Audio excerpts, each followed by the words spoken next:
السلام علیکم میرے دوستو، میری یوٹیوب فیملی۔ اگر آپ نے ابھی تک چینل کو سبسکرائب نہیں کیا تو اس کو سبسکرائب کر لیں، ویڈیو کو لائک کریں اور کمنٹ سیکشن میں اپنی آراء سے ضرور آگاہ کیجیے گا۔ ناول میرا ہر جائے، رائٹر سدرا شیخ، قسم 20۔ منان سر، آپ کو اب گھر تم پر بھی بوجھ بن گیا ہوں میں، جو تم بھی نکالنا چاہتی ہو۔ نہیں سر، دراصل میں نے کہیں جانا تھا۔ منیشا کا سیل بجنے لگا تھا۔ Excuse me. وہ کال پیک کر کے ایک کارنر پر چلی گئی تھی اور جیسے ہی ہارن کی آواز سنائی دی تھی، منان بالکونی کی طرف چلا گیا تھا۔ جب اس نے نیچے دیکھا تو بلڈنگ کے سامنے روڈ پر ماہر اپنی گاڑی لیے کھڑا تھا اور فون کانوں کو لگایا ہوا تھا۔ وہ جلدی سے اندر گیا اور منیشا کے روم کے پاس جیسے ہی گیا، اس کی آہستہ آہستہ آواز نے منان کو شدید غصہ دلا دی تھی۔ میں کچھ دیر میں آ جاؤں گی، ابھی میرے ساتھ منیشا۔ وہ اپنی جگہ پر بیٹھ کر اسے آواز دیتا ہے اور منیشا جلدی سے فون بند کر کے باہر چلی گئی تھی۔ آپ کے وہ صوفے پر بیٹھا نہیں تھا بلکہ اپنا کوٹ سائڈ پر رکھ کر لیٹ چکا تھا۔ سر آپ، میں ابھی کہیں نہیں جا رہا، میرے سر میں بہت درد ہو رہا ہے۔ مس منیشا پلیز ایک کپ چائے بنا دیں، پر ابھی تو پی آپ نے، تو ایک اور بنا دیں۔ سر پر بازو رکھ کر ٹانگ پر ٹانگ رکھے وہ اس وقت اس اپارٹمنٹ کا مالک اور منیشا اس کی ملازمت لگ رہی تھی۔ وہ غصے میں کچن میں جا چکی تھی۔ ماہر افندی کے سامنے ہار گیا۔ تو لعنت ہے مجھ پر منیشا۔ میری ماں کو چیننے کے بعد نجیب افندی نے میرے قہر کو اور للکار دیا ہے۔ کچھ پل تو ٹھہر جاؤ نا، یا پھر لوٹ کے آؤ نا، یوں کہتے نہیں الوداع، مڑ جاؤ، ادھر آؤ نا۔ ماں لائٹس جیسے ہی آن کی تھی، اس نے آنکھوں پر ہاتھ رکھ لیا تھا۔ ماں مجھ سے بھی بات نہیں کرے گی؟ غرب کمرے میں داخل ہو تھی۔ نسوہ چپ چاپ اس دیوار کو دیکھی جا رہی تھی، آنکھوں کے آنسو بہہ رہے تھے۔ اسے فکر نہیں تھی آج حراب کے سامنے ویسے بھی سچ آ گیا تھا، وہ سچ جو وہ اپنے سینے میں دفن کر کے ساتھ لے جانا چاہتی تھی۔ حراب، ابھی میں کسی سوال کا جواب نہیں دینا چاہتی۔ ایسا ضروری ہے کہ دنیا کی رسمی اولادوں کی طرح میں بھی آپ سے سوال جواب کروں؟ ایسا نہیں ہو سکتا کہ میری خود مختار ماں کسی کو بھی جواب دہ نہ ہو، چاہے وہ میں ہوں یا منان بھائی۔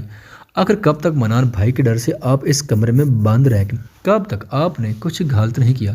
کسی کو اپنانا ٹھکرانا آپ کا اپنا فیصلہ ہے۔ ماں ہو سکے تو وہ جو گھر سے دور ایک پارک ہے، وہاں وہ جو شخص روز اسی وقت آ کر بیٹھ جاتا ہے، آپ انہیں ایک بار مل لائیے۔ یہ بات کہتے کہتے اس کی آنکھیں بھر رہی تھیں اور نسبہ وہ تو سر جھکا چکی تھی۔ وہ میرا ہر جائیے حرب، تمہارے ڈیڈ جنہوں نے ماں میں روایتی رسم نہیں نبھاؤں گی، اس بار مجھے مظلوم سے نہیں ظالم سے سچ سننا ہے، اس پر آپ سے نہیں ان سے ماضی جاننا ہے۔ نسبہ غصے سے اٹھی تھی، آنسو جیسے چھلکے پھر سے بھر گئی آنکھیں۔ یہی تو ہو رہا تھا اس کے ساتھ، آنسو تھام نہیں تھے۔ اس نے ایک بار پھر چہرہ صاف کیا اور اس کے سامنے آ کر کھڑی ہوگی۔ اور تمہیں لگتا ہے میں تمہیں اجازت دوں گی اس شخص کے پاس جانے کی؟ کندھوں پر ہاتھ کے جب اپنی بیٹی کو زندگی میں پہلی بار جھنجھوڑا اس نے، تو رب نسبہ کے ہاتھوں پر اپنا ہاتھ رکھے خود کو 2 قدم پیچھے کر چکی تھی۔ ہوا میں اپنے خالی ہاتھ دیکھے نسبہ نے منہ پھیلی تھے، سمجھ گئی میرے دونوں بچوں نے ٹھان لیے میری بات نہ ماننے کی۔ کوئی بات نہیں حرب، میں نے منان کی بدتمیزی برداشت کر لی، تمہاری نافرمانی بھی سہ لوں گی۔ ماں جاؤ یہاں سے۔ اور وہ چلی گئی تھی سر جھکائے، پر وہ اپنے کمرے میں نہیں گئی تھی، اس شخص سے ملنے کی جو گھر سے تھوڑے قدموں کے فاصلے پر ایک بینچ پر بیٹھا تھا۔ مجھے پیدا کیوں کیا آپ نے؟ اگر میں اتنی بڑی غلطی تھا آپ دونوں کی تو مجھے پیدا کیوں کیا آپ نے؟ اگر میں اتنی بڑی غلطی تھا آپ دونوں کی، اگر میں اتنی بڑی غلطی تھا مجھے کیوں پیدا کیا؟ ایک بات نے نجیب افندی کا سانس لینا محال کر دیا۔ اس لمحے اسے لگا تھا نسوہ کے قریب قریب اس جگہ پر واپس لوٹ آنے سے اسے سکون ملے گا، مگر اسے تو سکون کا ایک لمحہ میسر نہ ہوا۔ اپنے بیٹے کا وہ سوال اسے پاگل کر رہا تھا۔ کیا جواب تھا اس کے پاس؟ کوٹ اتارنے کے بعد ٹائی کو بھی کھینچ کر ساتھ رکھ دیا تھا اس نے، سر کو ہاتھوں میں لیے وہ خاموشی سے بیٹھ گیا تھا وہاں۔ اس کے شوز بھیگ رہے تھے اس کی آنکھوں سے گرتے پانی کی وجہ سے۔ نجیب افندی، اور اتنے میں جب اس کے پاس کوئی آ کر بیٹھا تو اسے لگا کہ نسوہ آ گیا، اب اس کے بے چین دل کو سکون مل جائے گا۔ پر اس پاس بیٹھنے والے کے ایک سوال نے نجیب افندی کو اور اذیت میں مبتلا کر دیا تھا۔ کیا اتنی نفرت تھی آپ کو ہماری ماں سے؟ جب آپ دوسری شادی کرنا چاہتے تھے اس وقت اندازہ تھا آپ کو میرے آنے کا؟ نجیب افندی میں سر اٹھانے کی ہمت نہ رہی تھی، کبھی کندھے ہلتے ہوئے بتا رہے تھے۔ وہ مضبوط شخص کتنی خاموشی سے رو رہا تھا۔ یہی زندگی کا سفر تھا، ہر نشان بے نشان رہا، پیروں میں زمین نہ رہی، سر پہ آسمان نہ رہا۔ میری ماں میں ایسی کیا کمی رہ گئی تھی؟ کچھ تو بتائیں مجھے۔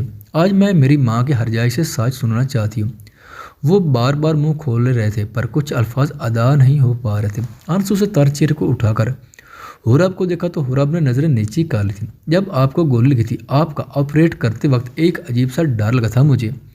تب آپ انجان تھے، شاید میرے دل و دماغ نے پہچان لی تھا، نہ جانتے ہوئے بھی۔ کیا آپ کو کبھی تکلیف نہیں ہوئی اپنے ہی بیٹے کو بیوی کو چھوڑ دینے سے؟ آپ کی شادی ماں سے زبردستی کی ہوئی تھی؟ نفی میں سر ہلاتے ہوئے اپنے بیٹے کے چہرے کو ہاتھوں میں لیے وہ کچھ بتا نہیں پائے۔ ہوراب بیٹا سچ کیا تھا، سچ یہ تھا میں آپ کی ماما کی بے لوث محبت سے تانگ آ چکا تھا۔ اپنی فرما بردار بیوی سے بے اظہار ہو کر میں نے ایک گناہ کر دیا اور اس گناہ کو چھپانے کے لیے شادی کر لی۔ دوسری شادی کی ضد نے مجھ سے وہ عورت چھینی جو میری بیوی تھی، میرا مان تھی۔ دوسری شادی کا جنون نے مجھے اتنا اندھا بنا دیا کہ میں اپنے بیٹے کو اپنا دشمن سمجھ بیٹھا۔ میں آپ کی ساری ذمہ داری وہی بیٹا پوری کرتا رہا۔ ایک بار سکول میں سر درد ہوا تو میری ٹیچر نے مجھے گھر بھجوا لی تھی، اور ہمارا گھر کون سا تھا جانتے ہیں؟ ایک ریسٹورانٹ کا سٹور روم۔ جب میں نے ان دونوں کو سرپرائز دینے کے گھر سے دروازہ کھولا تو ماں تیز چولہے کے آگے کھانا بنا رہی تھی اور منان بھائی برتن دھو رہے تھے۔ اپنے چہرے سے نجیب کے ہاتھ ہٹا رہی تھی اس نے۔ آپ مجھے بیٹا نہیں کہتے، آپ نے باپ ہونے کا فرض پورا نہیں کیا کبھی، آپ میری ماں پر حق نہیں جتا سکتے۔ آپ نے گھر کی چار دیواری سے بے آبرو کر کے نکالا تھا انہیں۔ آپ چلے جائیں ہماری زندگیوں سے، میں آپ کو دیکھوں گی تو 20 سال کی محنت مشقت مجھے سانس نہیں لینے دے گی۔ پلیز سر میں ہاتھ جوڑتی ہوں۔ ان جڑے ہاتھوں پر اپنے ہاتھ رکھ کر وہ ہاتھ نیچے کر دیے تھے۔ گھر جاؤ بہت دیر ہو رہی ہے۔ نجیب نے اپنا رخ بدل لیا تھا۔ ہوراب اٹھ کر گھر کی طرف چلنا شروع ہوئی تو واپس ضرور پلٹی تھی اور پھر سامنے آ کر کھڑی ہو گئی۔ جب بھی سوچتی تھی کہ میرے بابا کیسے ہوں گے، وہ زندہ بھی ہوں گے، تو منان بھائی اور ماں کے چہرے کے رنگ اڑ جاتے تھے۔ آپ سے اتنی نفرت کے باوجود بھی ان دونوں کو خوف رہتا تھا۔ آپ نے کیوں ایسی محبت نہیں کی؟ اور اب کیا چاہیے؟ اب کچھ نہیں ہے، کچھ بھی۔ وہ روتے ہوئے وہاں سے بھاگ گئی تھی۔ میم یہ فلاورز آئے ہیں آپ، یہ 10ویں دفعہ تھا جب اسے بوکے ملا تھا، اور اب تو نسبہ کی ملازمہ کو بھی ڈر لگنا تھا کہ آپ پھینک دوں؟ نہیں، یہاں رکھ کر جائیں۔ وہ ملازمہ جیسے کہ نسبہ نے ایک ہی نام غصے سے لیا تھا، نجیب آفندی۔ وہ بوکے اٹھائے اور گاڑی کی چابی پکڑے وہ کمرے سے باہر چلی گئی تھی اور پھر گھر سے۔ اس کی گاڑی آفندی ویلا کے سامنے رکی۔ وہ جیسے اندر جانے لگی، فضا کو باہر دیکھتے ہی اس نے ایک ہی سوال پوچھا، کہاں ہے وہ؟ بھائی آفس کے لیے نکل گیا۔ بھابھی اچھا پاگل بنا رہی ہو، آج اتوار کو کون سا آفس کھلا ہے؟ دراصل ایک ضروری ڈاکومنٹ۔ اور وہ واپس گاڑی میں بیٹھ کر سیدھا آفس کی طرف لے گئی تھی گاڑی۔ سر تم اتنا گھبرا کیوں رہے؟ اور مجھے لگا تھا آفس بند ہوگا، اس لیے میں اپنی چابیاں ساتھ لایا، پر یہ کیوں کھلا ہے؟ سر وہ آپ اس وقت یہاں کیوں آئے؟ اس کی گھبراہٹ پر نجیب نے اس کا گریبان پکڑ لیا تھا۔ اتنا گھبرا کیوں رہے ہو؟ کیا وہ اندر کون؟ اور ایک دم سے اس کی نظر ایک بلو کار پر پڑی تھی اور اس نے ایک نظر گارڈ کو دیکھا تھا۔ تمہارا موبائل کہاں ہے؟ سر ایم سوری، مجھے ظاہر سر نے آرڈر۔ موبائل کھینچ کر ایک تھپڑ مارا تھا نجیب نے اسے۔ دفعہ ہو جاؤ یہاں سے، میں اب اور برداشت نہیں کروں گی۔ ظہیر یہ دیکھو اس کے بلینک سگنیچر کروا چکی ہوں جن کاغذات پر تم نے کہا تھا۔ امارا مجھے ابھی ٹھیک نہیں لگ رہا، مجھے اب اس گھر میں اس کے ساتھ رہتے ڈر لگ رہا ہے ظہیر۔ ہم کب ایک ہو گئے؟ میں اب اس کے ساتھ نہیں رہ سکتی، میں تھک گئی ہوں ظہیر۔ میری جان میں سب ٹھیک کر دوں گا، بس کچھ وقت۔ نہیں ظہیر اب وقت نہیں رہا، اب نجیب کو سائڈ کرنا، اس سے پہلے وہ مجھے کچھ دے، پلیز گھبراؤ مت، میں ہوں۔ وہ ظہیر کے کندھے پر سر رکھی تھی۔ آگے کی پلاننگ میں وہ بہت آگے نکل چکے تھے اور وہ موبائل کو چیک کرتے ہوئے اندر داخل ہو گیا تھا۔ وہ پرائیویٹ ایلیویٹر سے جیسے ہی اپنے کیبن والے فلور پر پہنچا، اپنے کیبن کا ڈور اوپن دیکھ کر اور حیران ہوا، اور کھلے دروازے کے اندر جھانکتے ہوئے اپنی بیوی کو اپنے دوست کی آغوش میں دے کر اس کے ہاتھ سے وہ گارڈ کا موبائل نیچے گر گیا تھا۔ آپ نہیں پچھتا رہے، یقین جانیں جس دن نجیب افندی آپ پچھتائیں گے۔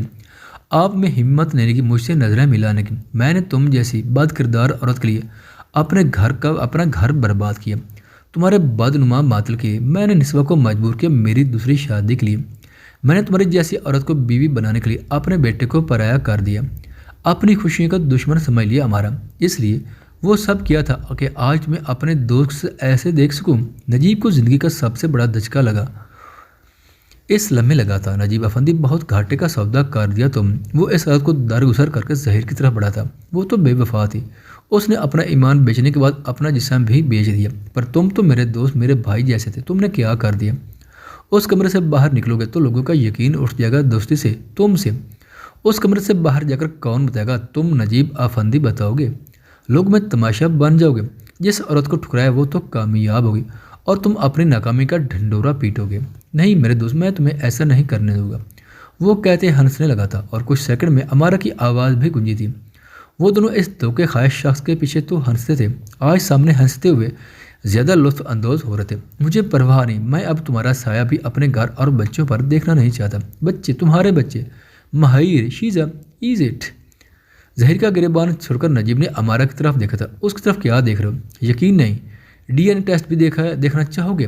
بے غیرت بے حیا عورت، میں تمہیں جان سے مار دوں گا۔ امارا کو جتنی زور سے تھپڑ مارا تھا وہ زمین پر جا گری تھی، اور نجیب نے ٹپل پڑی گن کو جیسے اٹھانے کی کوشش، پیچھے سے اس کی کمر پر ایک تکلیف ہوئی تھی۔ وہ لڑکھڑا گیا تھا اور جب اپنی شرٹ پر خون بہتے دیکھا اس نے وہ گن پکڑ کر زہیر کو شوٹ کر دی تھی۔ میں مرتا مر جاؤں پر دونوں کو کامیاب ہونے نہیں دوں گا زہیر، امارا چلاتے ہوئے بھاگی تھی اس کی طرف۔ اس منظر نے نجیب افندی کو ایک ایسا روگ دے دیا تھا، اس کے لیے میں نے اپنی جنت اپنے ہاتھوں سے اجاڑ دی۔ وہ امارا کی طرف گن کرتا ہے، محبت کا نہ سی رشتے کا بھرم رکھ لیتی امارا۔ یہ سوچ لیتی کہ میں نے کیا کچھ ٹھکرا دیا تمہیں اپنانے کے لیے۔ گن اٹھاتے پیچھے سر پر وار ہوا تھا اس کے، گرنے سے پہلے اس نے وہی لفظ دہرایا تھا جو اس کو کسی نے بہت سال کہہ کر نوازا تھا ہر جائے، حذیفہ یہ کیا کر دیا تم نے؟ مجھے جو کاغذات چاہیے تھے مجھے مل گئے ہیں، میں جا رہا ہوں، اس کا جو کرنا ہے آپ لوگ کر سکتے ہیں۔ باسٹرڈ، نجیب کو ٹانگ مارے وہ کیبن سے نکل گیا تھا۔ ابھی کیا ہوگا؟ کتنا خون نکل گیا ہے زہیر، اس کے مرڈر کی بات نہیں ہوتی۔ وہ دونوں ابھی بات کر رہے تھے جب ایک آواز انہیں سنائی دی اور پھر دستہ کوئی کیبن کے دروازے پر۔ نجیب افندی، اس کی بند ہوتی آنکھوں نے نسوہ کی آواز سن کر جیسے پھر سے کھلنے کی ہمت کی۔ شٹ، نسوہ یہاں کیا کر رہی ہے؟ مار دو اس کو بھی۔ زہیر، اگر وہ بھاگی تو ہم سب مریں گے۔ اوکے اوکے ریلیکس، اسے اندر۔ نجیب لڑکھڑاتے ہوئے اٹھ گیا تھا اور زہیر کو پیچھے دھکا دے کر دروازے کی جانب بڑھا تھا۔ وہ دروازہ کھولنے کے بجائے اس نے اندر سے لاک کر دی تھی۔ ان لوگوں کے پاس گن تھی، ہتھیار تھے، وہ کیسے نسواں کو ان کا نشانہ بننے دیتا جبکہ یہ سزا اس کے لیے تھی؟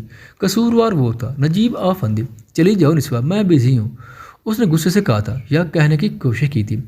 اس کا ایک ہاتھ امارا کی گردن پر تھا، دوسرے سے اس نے اپنے زخم سے بہتے خون کو روکنے کی کوشش کی تھی۔ بیزی مائی فوٹ، نجیب افندی دروازہ کھولو۔ نجیب کے درد بھرے چہرے پر ہنسی چھائی تھی نسواں کے غصے پر۔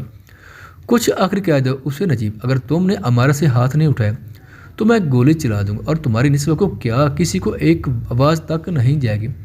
اپنے کوٹ سے جب اس نے وہ گان نکالے تو نجیب نہ ڈر ہو کر امارا کو پیچھے دھکا دے چکا تھا۔ میں نہیں ڈرتا، I hate you Najib.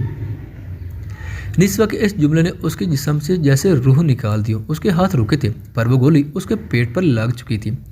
I hate you نجیب افندی، میری زندگی کی سب سے بڑی غلطی تھی آپ سے پیار کرنا، آپ پر یقین کرنا۔ I hate you. اب کورٹ میں ملیں گے کیونکہ مجھے آپ جیسے شخص کے ساتھ کوئی تعلق نہیں رکھنا۔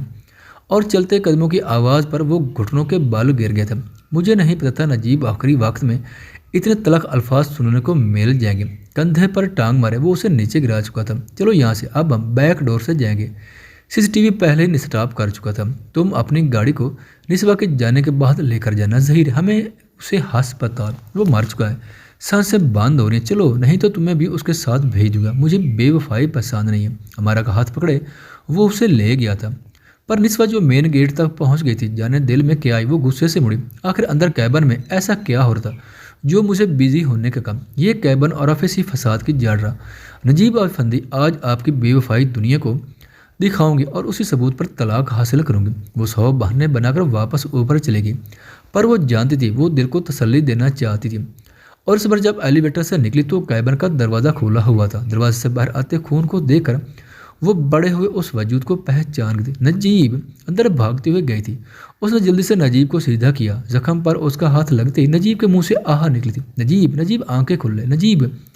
وہ کبھی سانسیں چیک کر تو کبھی نبض۔ کانپتے ہاتھوں سے نجیب کی جیب میں ہاتھ ڈالے، اس نے موبائل فون ڈھونڈا تھا اور ایک ہی یاد آنے والے نمبر کو ملایا تھا۔ ہے منان بیٹا، کہاں ہو؟ جلدی سے آفس میں آؤ بیٹا، بابا کو ہسپتال لے جانے، خون بہت بہہ گیا ہے۔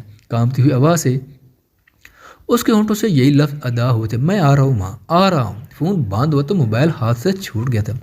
ابھی غصہ کرتے نجیب، ویسے ہی غصہ کریں، پلیز آنکھیں کھولیں۔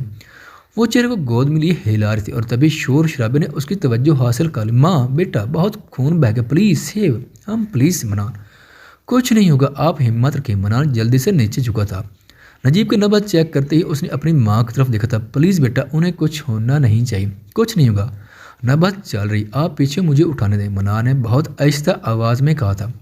اور نسبت جیسے پیچھے ہوئی تھی، منا نے جلدی سے نجیب کو اٹھانے کی کوشش کی تھی۔ فرش پر گرے خون کو دیکھ کر اس نے اپنی آنکھیں بند کر لی تھیں۔ آپ کے ساتھ یہ جس نے بھی کیا میں اسے چھوڑوں گا نہیں۔ خود سے ایک نیا وعدہ کی وہ جلدی سے اس کیبن سے باہر لے گیا تھا۔ آفس کے باہر اس کے گارڈ پہلے ہی موجود تھے۔ بیک سیٹ پر جیسے ہی اس نے نجیب کو لٹایا، نسبت جلدی سے پیچھے بیٹھ گئی تھی۔ کچھ نہیں ہوگا نجیب آپ کو۔ وہ گاڑی چلاتے ہوئے پورے راستے اپنی ماں کی آہ پکار سنتا چلا گیا، خاموشی سے۔ کتنا فرق آ گیا تھا ایک پل میں ان تینوں کے رشتے میں۔ حورا کی بات سچ ثابت ہوئی، وہ دونوں ڈر جاتے تھے۔ نجیب کو کچھ ہونے کا خوف انہیں ہمہ وقت تھا، اور آج یہ ثابت ہو گیا تھا۔